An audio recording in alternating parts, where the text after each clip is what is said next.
Nay! May pasalubong pala ako sa'yo. Para hindi ka na po mahirapan maglakad. Ay, ang sarap na kinakain mo ah. Tabing muna natin, punasan kita.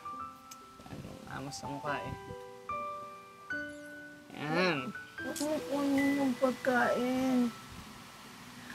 Para yun sa anak ko kakain siya. Baka makugutom si Dave kasi pagod yun sa trabaho niya. Sige, Nay. Eto, sige, uminom ka na lang po muna ng gamot para maging okay ka. Magkaroon ka po ng lakas. Ito po. Hala, sakit si Dave.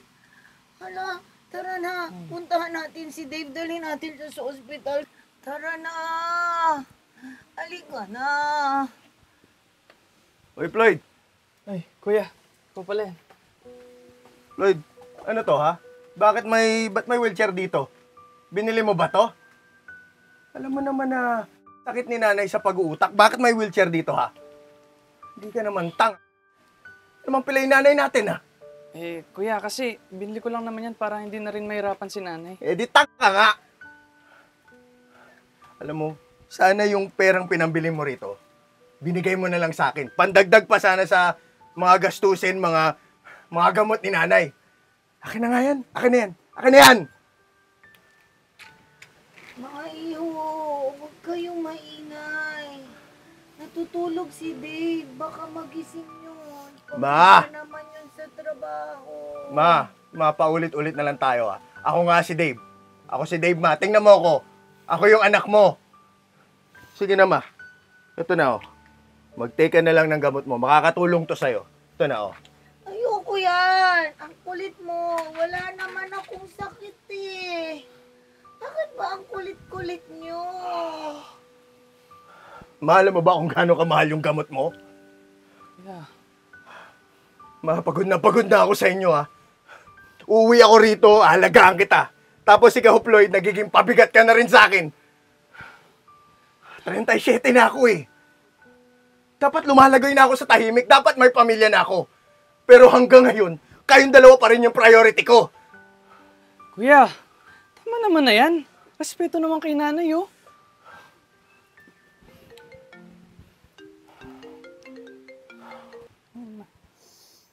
Yes po. Opo, si Dave nga po ito. Aling Bet, medyo short po kasi ako ngayong buwan eh. Baka pwedeng... Sunod naman na kamalasan to. Alam mo ba kung sino yun, Floyd? Alam mo ba kung sino yun? Si Aling Bet yun. Tumatawag na, naninigil na nung upa rito sa bahay. Isipin mo na lang, kung hindi tayo makapagbayad sa katapusan, lahat tayong tatlo, wala na tayong titirahan. Hindi ko alam bakit kayo yung pamilya ko eh. Bakit ang malas-malas ko eh.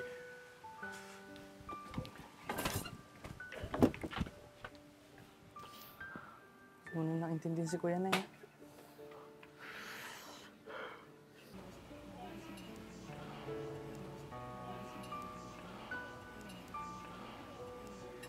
Oy, Floyd! Lumabas ka nga dyan! Oy, kuya! Wait lang! Mag-uusap pa tayo, halika rito. Ay, kuya, bakit? Floyd, side na kasi ako eh. Hindi ko na alam gagawin ko. Hindi ko na alam kung sino yung pag-uutangan ko pa dyan sa labas. Hindi ko na alam kung saan ko kukunin yung pambayad dito sa bahay. Pati yung pambili ng putangin ng gamot ni nanay, hindi ko na alam saan kukunin. Kuya, sorry ah. Hindi na rin kasi kasya yung kinikita ko sa pagbabarker eh. Sabihin mo lang kuya, baka may maitulong ko sa'yo. Huwag ka na lang kasi sumagot. Tanggapin na lang natin ang ni isa sa atin dalawa. Hindi natin kayang tulungan si nanay. Rito, makinig ka sa akin. Makinig ka sa kuya mo. Iligaw mo na lang si nanay. Ligaw mo na lang siya. Kuya, ano ba yan? Anong ligaw si nanay? Hindi ko kayang gawin niya sa kanya. Mahal na mahal ko siya. Putang inang pagmamahal yan, Floyd! Bata ka pa ba?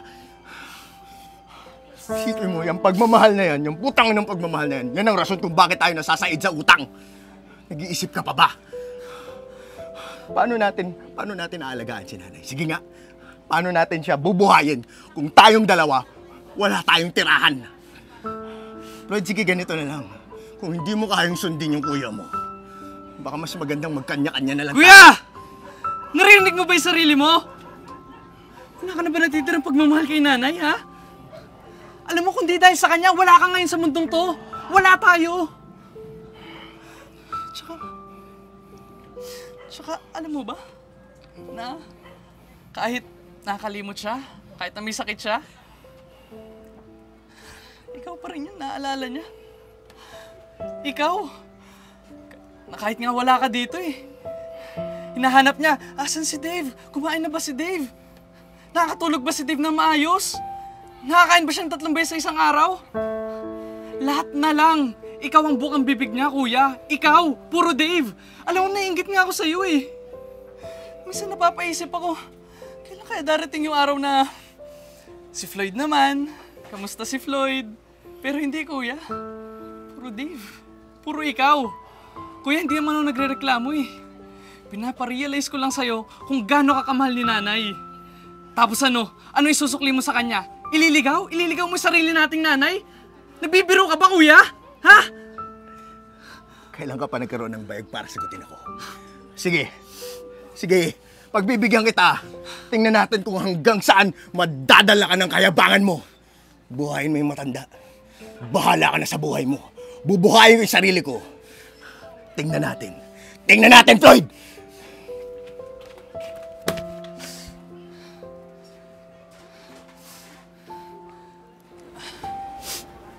Nay, kahit ano pong mangyari, basta lagi niyo pong tatandaan na mahal na mahal ko kayo, ha? Mahal na mahal kita, Nay.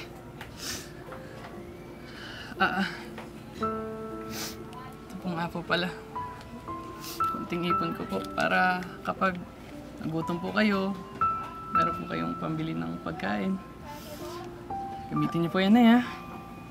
Naku, matutuwa yung anak kong si Dave. Kasi kailangan niya ng pera. Bibigay ko to sa kanya.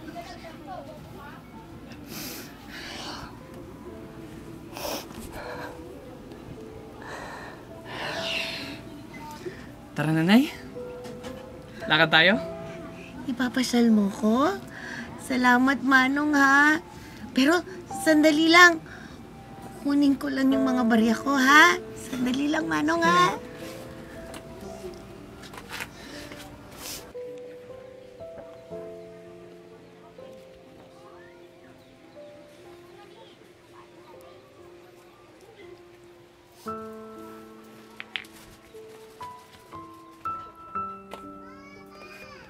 Tara, Manong. Excited na ako. Tara, Nay.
Manong, ang bait-bait mo naman. Salamat, ha?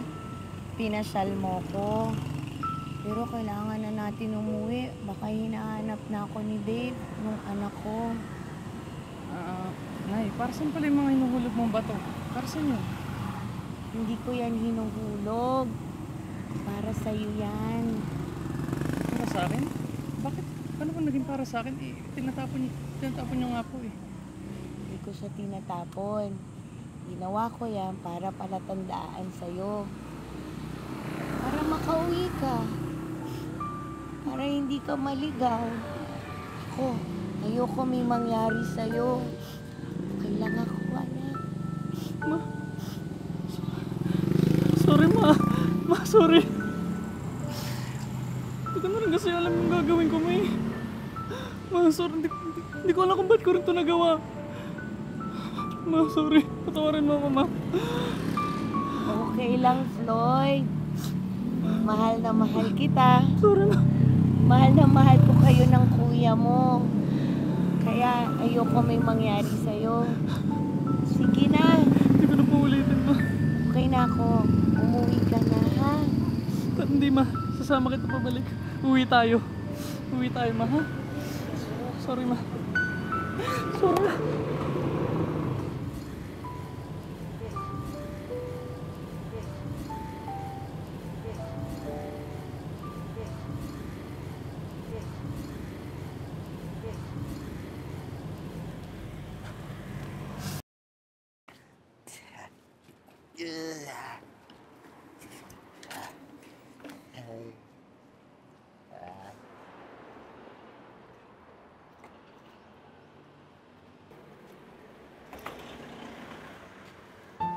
Ale, Ale sa akin yan.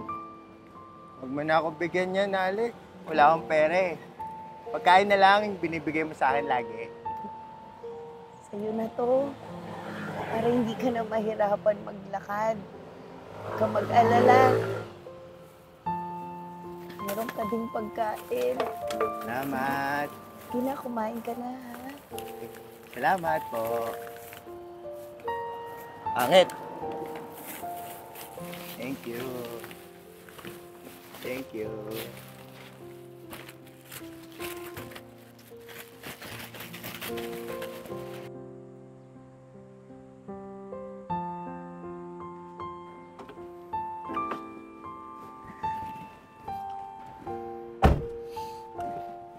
Nay, ba't ba kasi tinutulungan mo pa yun?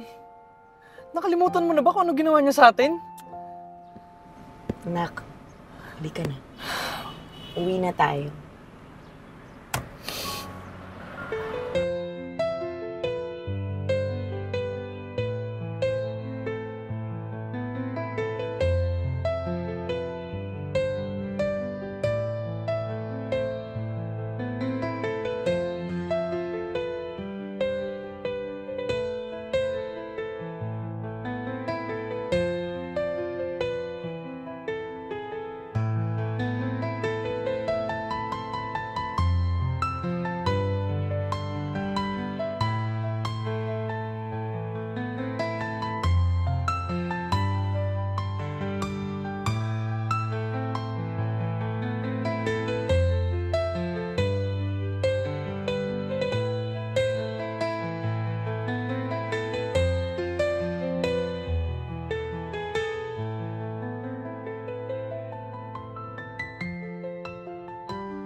Hi fam, this is Ian Pecho. Hi guys, this is Ea Aizon. Kung naghahanap po kayo ng hot pot with buffet, nagkakalaga po yan sa halagang $899. Pero kung gusto nyo po, meron din tayong hot pot lang sa halagang $599 sa araw ng Monday to Thursday. Oras po ng lunchtime, ha?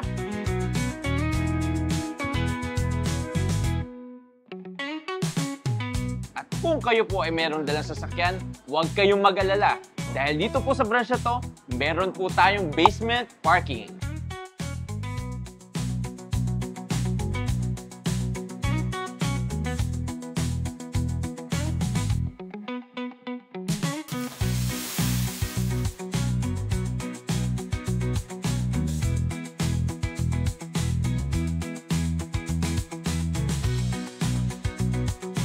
At maraming salamat po sa panonood ng Tibon Manila araw-araw. And kindly subscribe to our YouTube channel, Tibon Manila and The Crazy Ones.